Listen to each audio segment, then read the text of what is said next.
जय जगन्नाथ फ्रेंड्स। तो फ्रेंड्स आज आम घरे बनवा को जाऊँगी एकदम सिंपल वे रे एवं किसी नुआ तरीका रे घरे सुजी हलवा। आपण मैंने अनेक प्रकार हलवा खाइथिबे किंतु एही रेसिपी आपण मैंने थरे ट्राए करंतु। आगको जेहेतु गणेश पूजा आसुछि ना, एही गणेश पूजा उपलक्षे आपण मैंने याको बनांतु। ता पूर्व प्रथम मु वेलकम करछि मोर यूट्यूब चैनल प्रगति किचन को। आपण मैंने जदि नुआ अछंती तेबे मो चैनल को सब्सक्राइब कर दियंतु एवं वीडियो को शेष जाय देखंतु। तो प्रथमे आमको सुजी हलवा बनैबा पई एही भली भाबरे एही सब इंग्रेडिएंट्स दरकार। प्रथमे तो मु गोटे गिन्ना को माप करके नै जाइछि सुजी। आपण मैंने सुजी छोट कि बड़ दाना व्यवहार करें। ये देखूँ मु आधा कप चीनी यूज करछि। चीनी जगह आपण मैंने गुड़ कि मिश्री व्यवहार करेंगे। ये देखूँ ड्राई फ्रूट्स रही 10 ରୁ 15 खंड काजू एवं मो बादाम को छोट छोट पीसेस करके काटी देइथिले एवं गोटे गुआ घिओ पैकेट।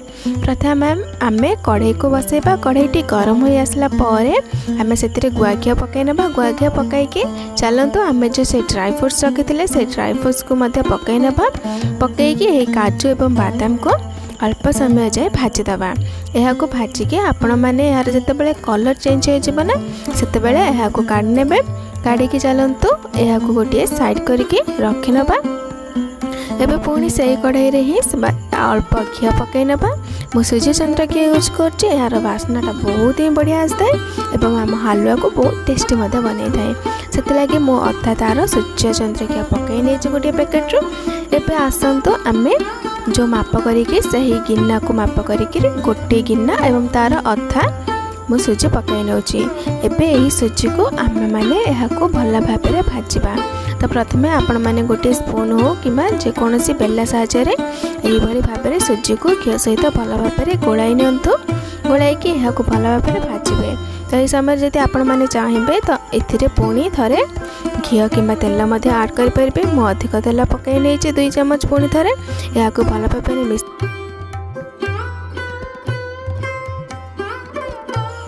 यही सब को मिसैकी आपण मैंने सूजी को भल भाव में भाजी देवे।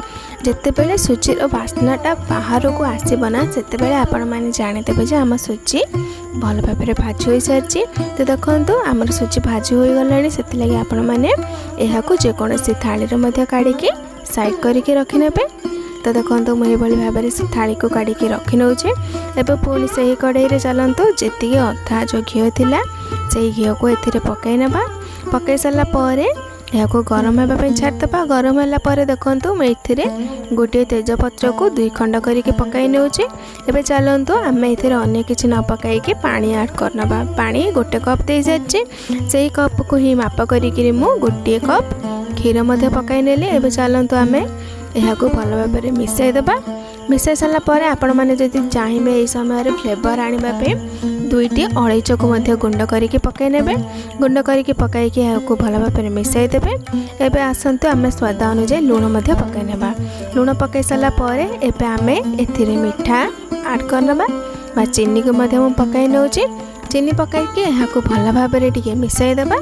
मिसाईकि को आमे जेकोसी ढाकुणी साहाय्य घोड़ाई नेबा। घोड़ाई को फुटिबा पई छाड़देबा।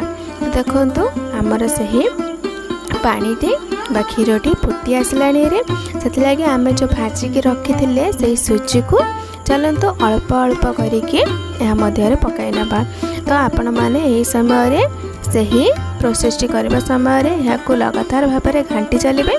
नचेत यही सूजीटी बहुत भल भाव में न होइकी अधिक समय न होइकी बा खूब कम समय मध्य गुला गुला हो जावा। तो देखो यही भाव में मुझे पकई नहीं। पकईकि आम जो भाजिकी रखी किसी ड्राई फ्रूट्स को मुझे पकई दूचे। एबे चलतु यह को आम भल भाव में मिसाई देबा। आपण मैंने यही प्रोसेस करने समय गैस फ्लेम को लो रखिकी करूँ। देखिए आपण मानकर सूजीटी भल भाव में सीझीज। तो एबे आमर हलवा प्रस्तुत हो जाइए। चलते यह साइड कर नबा। एबे आसतु गोटे प्लेट नबा। से प्लेट रे अल्प किसी गुआ घी पकईकि यही भाव में चारिआडे खेलई नबा। खेली सारा पर आपण मैंने जो आम प्रस्तुत करथिले से हलवा को आनिकी मध्य पकई नबा। जेकोसी बेला साहाय्य अल्प अल्प आनिकी यही प्लेट को पकई नबा। प्लेट रे पकई सारा पर आपण मैंने सही माने बेला साहाय्य यह को भल भाव में खेल नेबे। जेहेतु यहाँ गरम अच्छी तो आपण मैंने केयरफुल करेंगे। ये भाव में मुझे भाव में देखाई नौ वीडियो। तो ये भाव में कर सारा पर आपण मैंने टिके यहाँ ऊपर माने साइज करदे जहाँद्वारा कि आम सेफ्टी पूरा भल भाव में आसवे। तो देखो कि समय है ये भाव में हो गला बा आमर से हलवाटी टिके ठंडा हो आसला से लगे मो हाथ साहाय्य से उपरटा को भल भाव में टिके साइज कर नेली। एबे चलते यहाँ को कट करवा जेकोसी छुरी हो कि चमच साहाय्य आपण मैंने यहाँ को यही भाव में काटी पारे। तो ये भाव में काटी सारा पर आम जो भाजिकी रखी थे ना से बादाम एवं काजू को यार ऊपर अंशर ये भाव में टिके टिके करके पकाई नेबा। तो प्रथम आपण मैंने पीसेस काटी नेबे काटी सारा पर से ड्राई फ्रूट्स को ये भाव में सजाई नेबे जहाँद्वारा कि आमर से हलवाटी बहुत सुंदर देखा एवं ड्राई फ्रूट्स जाक खाଇବା पे बहुत टेस्टी लगे से लगे आपण मैंने ये प्रोसेस टी भाव में करने। तो ये भाव में मुझे सब जाक पकाई नहीं एवं चलते यार पीसेस टी को मुझे काढ़ी आपण मानक देखाई दूँ।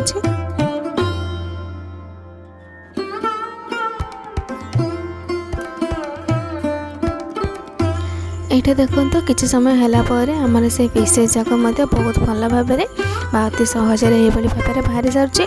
आपण मैंने यहाँ को ये भाव में बर्फी आकार में खाईपारे नचेत आम ओडिया घरे जो भाव में हलवा को यही भाव में प्लेट को काढ़ी जो भाव में सर्व करती ना यही भाव में आपण मैंने खाईपारे। तो यहाँ पर पुणी थे किसी ड्राई फ्रूट्स पकाई नेबे। जदि आपण मानक रेसिपी भल लगी था लाइक एवं कमेंट एवं सब्सक्राइब कर दियंतु।